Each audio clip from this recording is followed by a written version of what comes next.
So here we are with episode 7 of the Vexations of Asia in Vampire Princess. We are going to get into the Crimson War, and that's going to be a great opportunity for Sakuna to just be out here killing people, and then killing the Crimson Lord specifically, and taking their memory or figuring out if any of them know where the Dark Core is. We also have Millicent coming back into the story, so I wonder what she's going to do, albeit I would find it very funny if Millicent decided to troll Sakuna and just like, hey, you know, you wanna know something cool? Just put a little blood into her mouth. and then Sakuna just accidentally launches a nuke.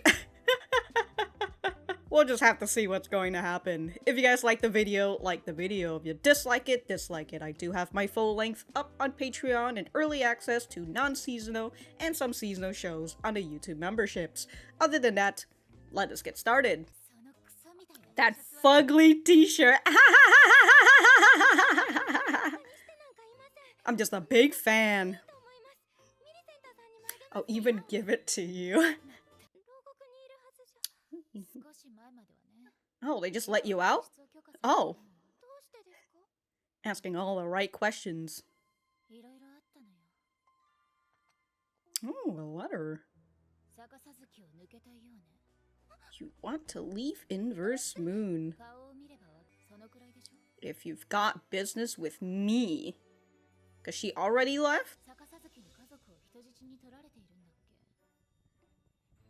What is that rumbling? Is that fire?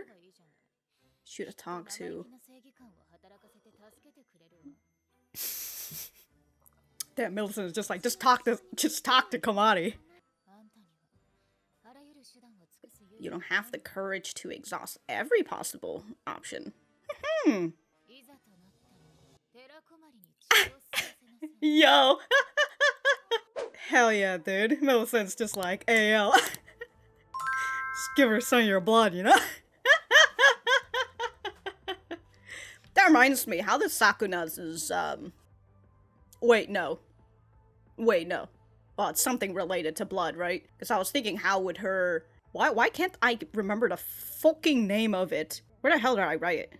Why am I so... Core implosion, my god. Oh, yeah, I was wondering how Sakuna's core implosion works. If there's any other way it works, right? Other than around blood? I would assume she takes their blood, right? Which would be the same as Vilhay's. Wait, no. No, it would be the same as Komari. Vilhay's if they ingest her blood. Oh, the entertainment war, huh? Yay! Will resign. Damn, those soldiers are brainwashed out here. Only 100 troops. Oh my god, they're just fucking beat up. They're already... Unfortunately, you need to... either stick it out and explode later, or explode now. Oh my fucking god.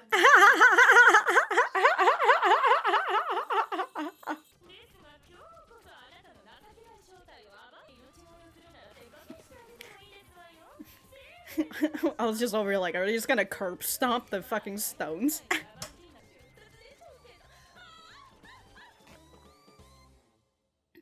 Really? Why are you mad that she fucking hung up on you? You're the one who's calling her to talk shit. Oh. She won't go after the... At breakneck. Dude, they're coming over so fast.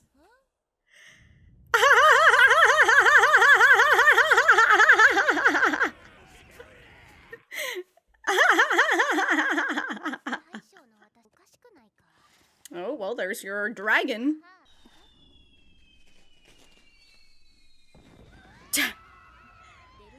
Oh. I mean, maybe she's got a little beef with Vilhay's, you know? Okay, that is very funny. Of course. It was determined that you killed her.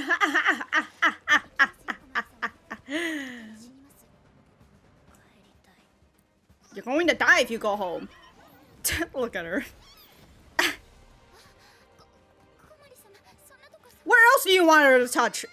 The only other place is your tits. Like, what are you? She's just hiding somewhere behind a rock. Is that Hildea's? He just hangs up. I love the ding. Oh. Oh. She also does? So she bit herself? Cool.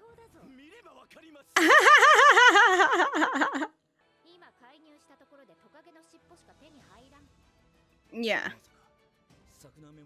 Like, you think she's the fucking mastermind out here? They're currently on the battlefield, alright.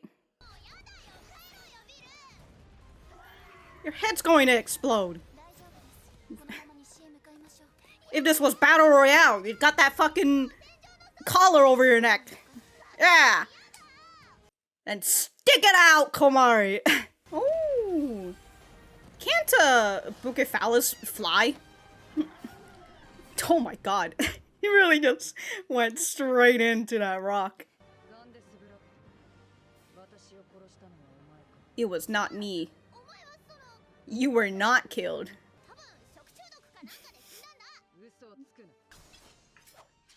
You know, that's a pretty nice dagger.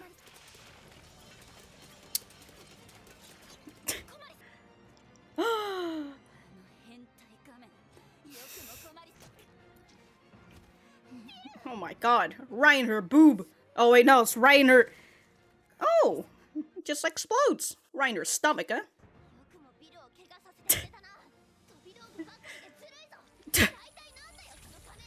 Are you and they keep... Damn, that's pretty cool though. I do find that very funny if she just accidentally put blood in her mouth because she tosses it. You know, it's like, oh, the dagger accidentally went into Komari's mouth.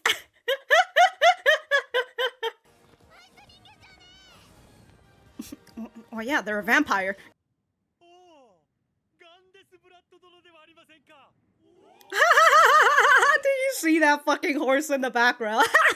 It was like somebody was just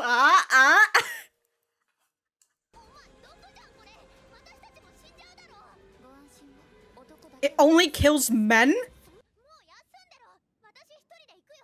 do you mean you can rest? I thought it was a tail, but like she's holding like a handle with like her hair, it looks like. What an explosion. Oh, better close your mouth or keep it open actually, honestly, whichever one's fine. Oh!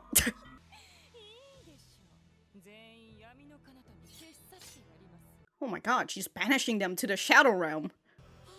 Your Excellency. Oh.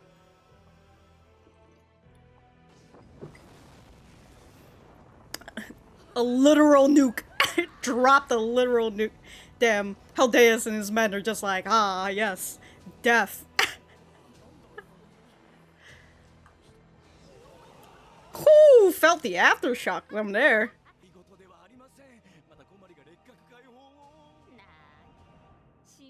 That's nothing to worry about. Just that tiny blood sets off a giant-ass explosion. Damn, dude, she fucking made a whole-ass crater out here. Oh, there she is. She's fine.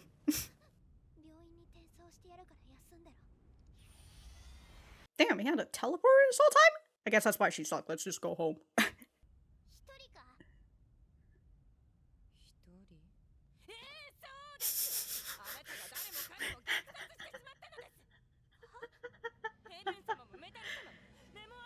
Yeah! Damn, cancer!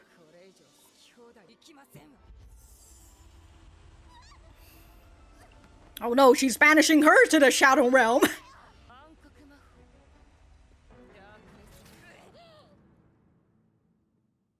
Is that Sakuna? Or... right through the chest. Yeah, it is Sakuna. Whew! Oh my god! Oh my god! Oh! Damn. Oh my god, just dropped a rock on her. Holy shit! Damn!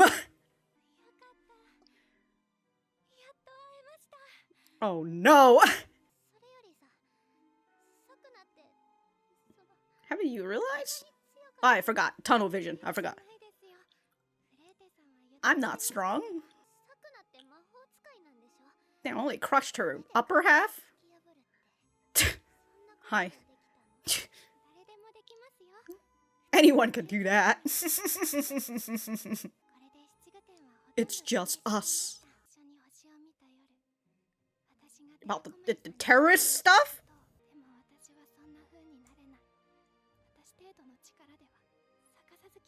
Oh yeah, that reminds me. Did she take the drugs? I forgot about the drugs last episode.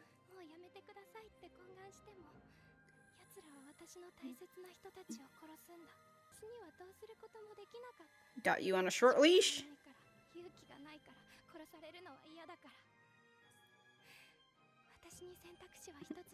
To kill?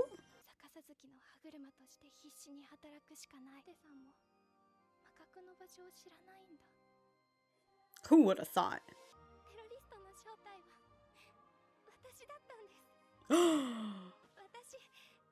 Ah, cute girl like you can't be a terrorist.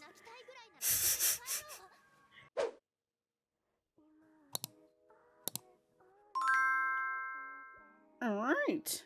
Well, there goes, Komari. You know, hopefully gave her a peaceful death and all that. Alright. I'm gonna go write my notes, and we will be right back to the center. I enjoy the way Delphine and her army runs. It's like the Naruto run, but not. Instead of having her arm back, she's running like this. I hope that somehow is like really helps with, you know, aerodynamics and all that, which it probably isn't, but the nerve of that man. So I assume that's Heldeus, right? Because Heldeus obviously being the person who is like, oh, I'm a holy man and all that, right? I'm a man of God and whatever. And then we saw the way that he acted towards Sakuna when they're both truly alone and such. And now here he is in combat and all that, so he's just like, figure out your fucking self, you dummy. But okay. Alright, so that was episode 7 of the Vexations of a Shut-In Vampire Princess. Let me know what you guys think about it in the comments down below. You know that I always like talking to you guys, except for the times when I don't. So I guess it's not always, Alright. So, you know, I enjoyed this episode. Got a lot of fighting stuff, and if you know me, I'm not really all that hype about fighting stuff, but I thought that they did a really good blend of comedy into the action, so I enjoyed that. I enjoyed all the all the name calling out here. I thought that was pretty fun as well. Like around here at this point when Delphine was coming after Komari because she thought that Komari is the person who killed her, and Vilhace is just calling her a mass degenerate, which Komari comes in to say that she's also a mass degenerate, and then at some point Delphine calls Komari a cocky little gremlin, and I'm just like, that's great. They just out here talking shit, and it's fantastic. Oh yeah, and then there's the fucking shit talking somewhere around here when Flote is calling Komari just to tell her, like, you know, I'm gonna fucking crush you, you little fucking coward, you know? Or as she says, I'll make sure that today I'll watch your pitiful self explode.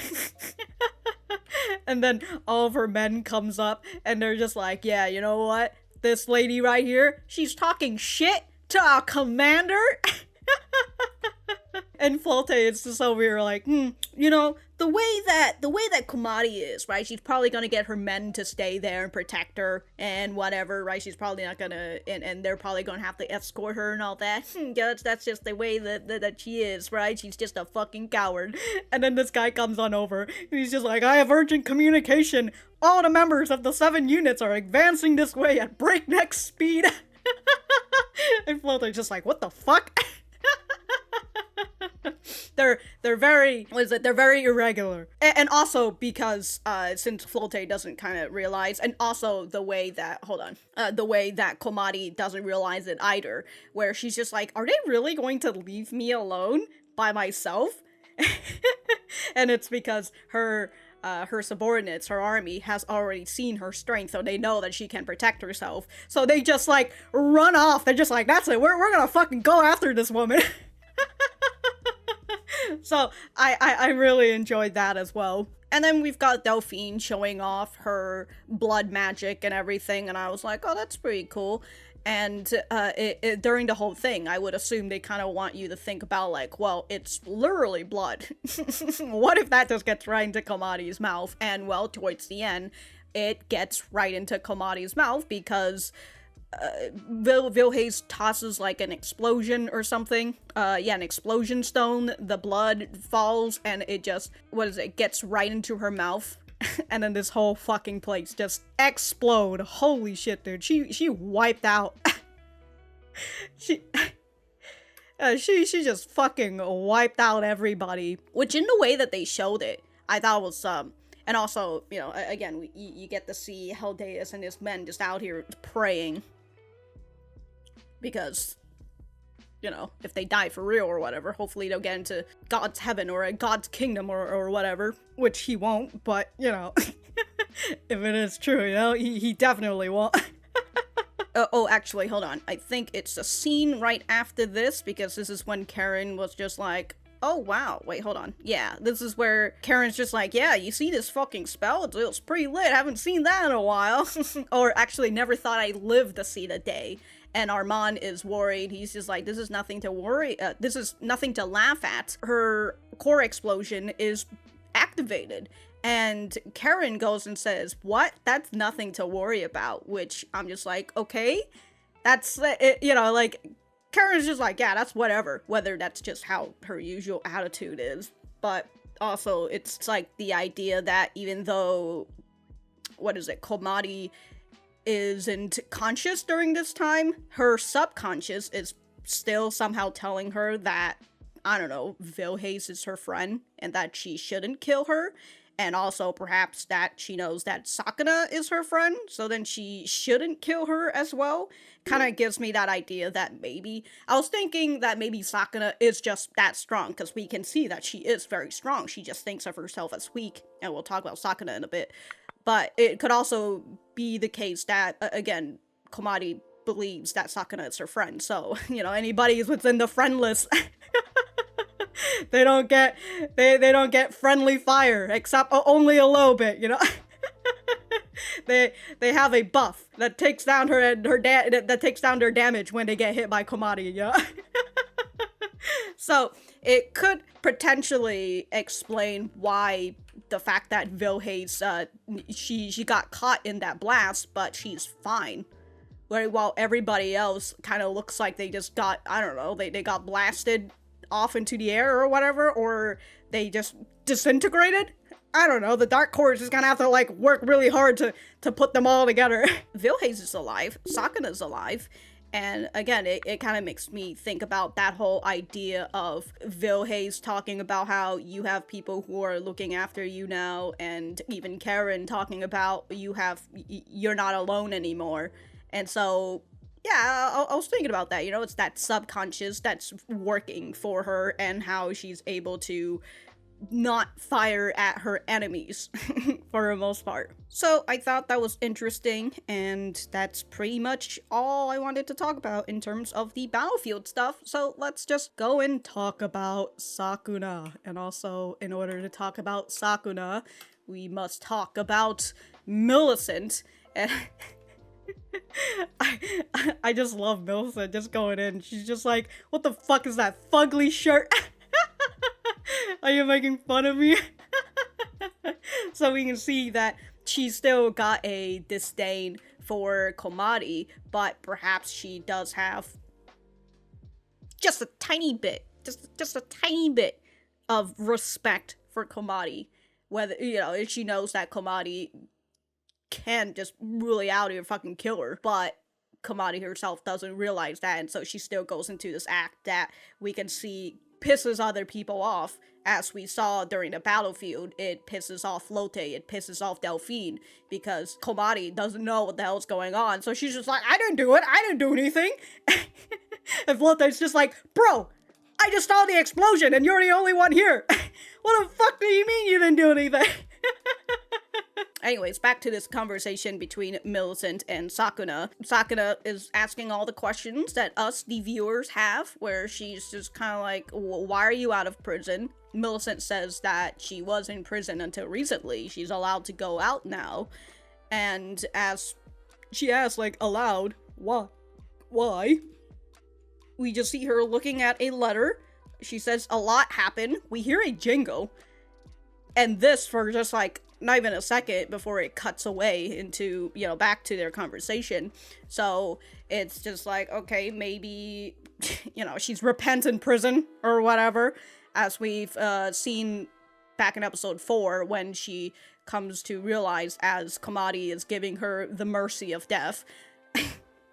She's over thinking about how her life could have been different. Perhaps this has gotten her to decide to not continue with her work as the inverse moon, as she's quitting. And she also makes that note where she's just like, hey, if you're coming to me, if you're coming to talk to me specifically, then it means that you want to quit as well.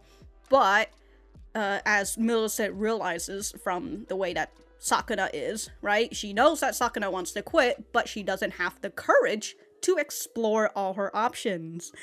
And in the end, she just gives Sakuna the advice of, look, when things get tough, just give Komari your blood. She will launch a fucking nuke out here. I will talk about her lack of courage to explore all options later, but later in the battlefield, we get to see her magic at work, her core implosion at work as well, at some point. Let's see. I don't know why. I thought she bit her hand or something. I thought I heard something that sounds like a hand-biting thing. But she goes to her men, and she says, you know, I'll target this Lotte, capture her, and present her to me. And we see her using half of her core implosion, because only half of her eyes are using it. Oh yeah, and that reminds me. With her, with the camera all around, Karen and Armand sees that she is obviously the killer, and Armand is just like, why don't we just take her right now? But Karen knows that she is most definitely not working by herself. There's somebody else, and she knows that there's somebody who's a part of the inverse moon who's also in the battlefield, to which I'm just over here like, it's Heldeus, because he's literally the guy who recommended her. So, like, if you know that she's the fucking killer, you know, like, the most obvious evidence is Heldeus, but we'll just have to see how that's going to go. Oh yeah, we also saw this part where she is talking to, I would assume she's talking to Heldeus, which I believe I've mentioned already, right? And so he's just out here just like, fucking do your own shit. Goddamn, stop asking me. I'm out here fighting right now. So towards the end, as Flotte is trying to send Komari to the Shadow Realm, she gets stabbed right in the heart with with Sakuna's hand. You know, Sakuna did the same thing last time to Armand. So yeah, this is her signature killer move out here. Now, holy shit, dude, she tossed her so far away, and then she just let me get this rock on you. Holy shit, dude. Fucking, she's out here. I'm so weak. Also, Sakuna. Yoink. But here we have Komari, who's just like, wow, you're really strong. Were you always that strong? And Sakuna continues talking about how weak she is. She's just like, I'm not strong. Anybody can do that. Any normal vampire can just puncture your fucking chest with their hands, alright? Just about anybody can do it. And surprise, surprise, we found out that Flote does not know where the dark core is. So I guess that only leaves Lord Meadow and Delphine. And also the first guy who isn't here, right? The guy who's like on tour right now. And here in this part, we have Sakuna revealing that she is the terrorist to Komari, but also explaining what Millicent was saying in the beginning, right? That because the inverse moon have her parents, have her family in custody hostage, she is so afraid that if she does anything, if she ever goes out of line, she knows that they will kill her, her family, and because of that, right, she's so on the line. She's walking a tightrope, and she does not want to jump off of it. And it's all because, as she says, she feels like she's a coward. Or as Millicent says, she's not strong enough, she's not courageous enough to explore her options, right? She doesn't even want to think about trying to do it because she knows, she knows the end result is going to be the death of her loved ones, and she cannot take that idea, and she cannot even toy with that idea. Anything that involves the death of her loved ones, out of the questions, out of the table, get all of this out of here. And so the only option, as she says, is to be a cog in the inverse moon.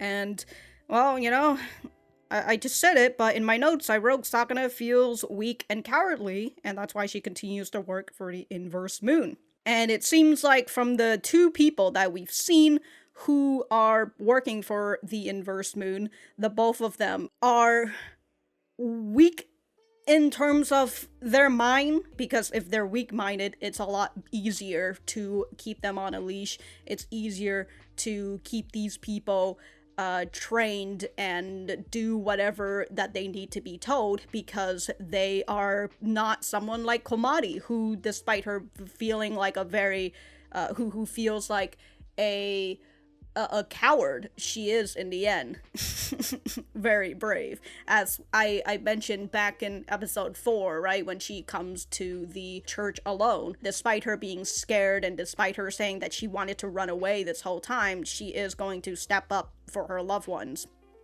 And that in itself is the idea of bravery, knowing that you have a fear, but you're willing to overcome it. And Sakuna, right now, she is not brave. She feels cowardly, and the issue is that this cowardly behavior probably does stem from her actually she lacks confidence, but at the same time it's like, is it because she already lacks confidence, which I would assume she already lacks confidence, which is why it's easier for the inverse moon to keep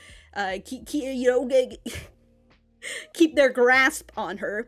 And then as I mentioned, with the way that the person on the Bluetooth the Bluetooth earphone is just yelling at her, being like, hey, you know, fucking do your own shit, and not really providing her with, you know, a nice positive attitude. And just fucking yelling at her, and we don't really know how Heldeus has been treating her this whole time. And just the way, but we can see just the way that when Sakuna and Heldeus were having dinner, she wants to talk about Komari because that's her current obsession.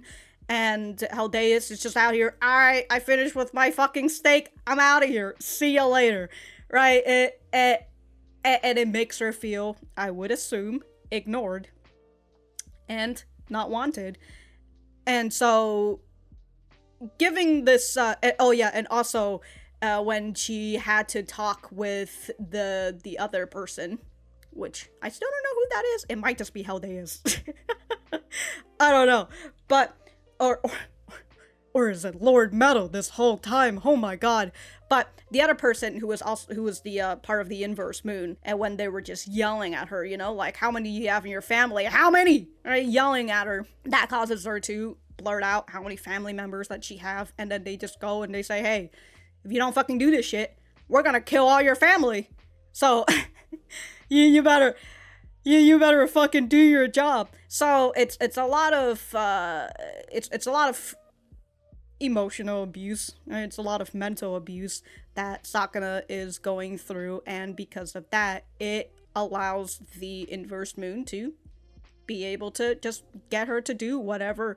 And again, she admits it towards the end, right? She knows that Komari can do it. She knows that if she just tell Komari where the terrorist is, Komari is probably going to fuck these people up. She knows that they can do it, but the idea of her family getting killed is too much. And also, you know, if I don't know if Sakuna knows where her family's being kept, so there's also that problem, right?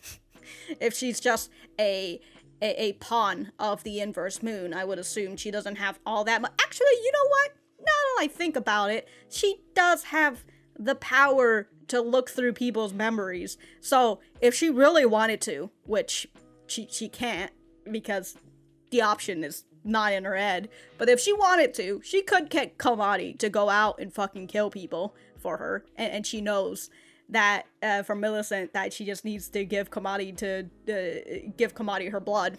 So like if that happens, and you know, she's able to take the memories of the inverse moon, she would be able to or at least try to piece together some memories and figure out where her family is. But again, that option off the table. It's not even on there. We're not gonna think about it.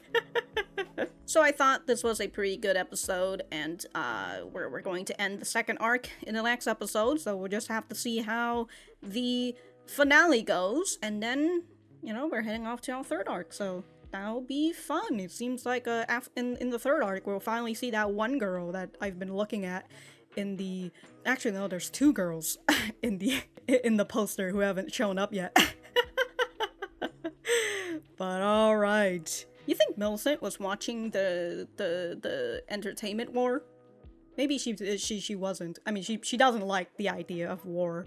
Well, I don't know, but whether that idea... Oh yeah, you know, I totally forgot. Well, no, I did talk about... Never mind. Yeah, so whether that idea that Millicent still has, right? That she doesn't like the entertainment war and all that. She might not be watching, but if she did... She probably saw that explosion. She's just like, yep, that was Komari, alright.